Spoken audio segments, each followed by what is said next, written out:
एक पिता के रूप में कितनी खुशी मिली आपकी और सांभवी जी की दोनों की तस्वीर एक वायरल हुई जब आपने इन्हें गले से लगाया और दोनों काफ़ी भावुक भी हो गए थे, तो उस समय क्या फील हो रहा था?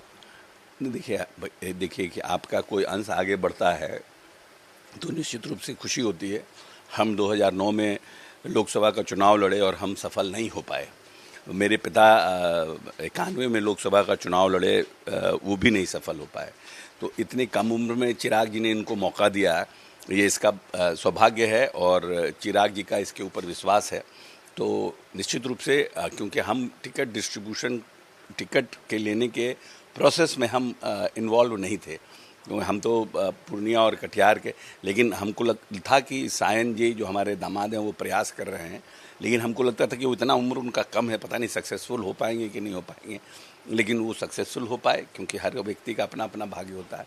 तो निश्चित रूप से प्रसन्नता हुई कि अब टिकट लेने का काम तो इन लोगों ने कर दिया है, लेकिन क्योंकि मुझे चुनाव लड़ने और लड़ाने का अनुभव इन लोगों से बेटर है, तो निश्चित रूप से अपनी अपनी भूमिका का हम निर्वहन करेंगे। राजनीति में आपके पापा भी थे, वे पिताजी भी थे, आप भी हैं, ऐसे में अब आपकी बेटी भी जा रही है, कई चुनौतियां भी होगी, ऐसे में एक पिता के रूप में क्या इनको टिप्स देंगे, क्या कहेंगे?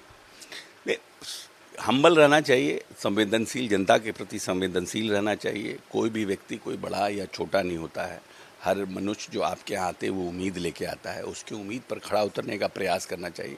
ये भी बात सत्य है कि सब लोग आते हैं तो सब लोगों का काम संभव नहीं हो पाना, लेकिन सब लोगों से प्यार से बात करना, प्यार से मिलना, उसके दर्द को साझा करना, ये एक बड़ी चुनौती है। और इसका अगर राजनीतिक जीवन में आए हैं तो ये बहुत बड़ा काम है, ये बहुत बड़ा यज्ञ है और इस यज्ञ को कठिन तपस्या से ही पूरा किया जा सकता है। और अगर राजनीतिक जीवन में आए हैं तो ये तपस्या और ये हठ योग जो है करना पड़ेगा।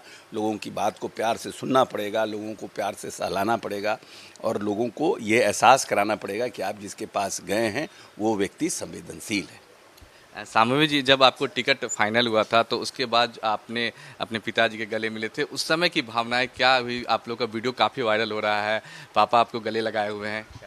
जैसे अभी पिताजी ने कहा कि मतलब परिवार का बहुत बड़ा सपना पूरा हुआ बचपन से ही।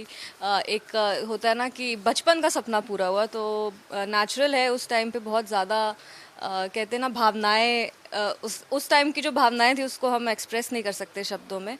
और जैसे ही औपचारिक ऐलान हुआ वैसे हम सबसे पहले अपने पिताजी का आशीर्वाद लेना है और मेरे दादाजी की यहाँ पे एक तस्वीर है उसको प्रणाम करना है। आज भी जब हम समस्तीपुर के लिए निकल रहे हैं तो अपने दादाजी को साथ, मतलब उनका आशीर्वाद प्यार सब साथ लेके जा रहे हैं।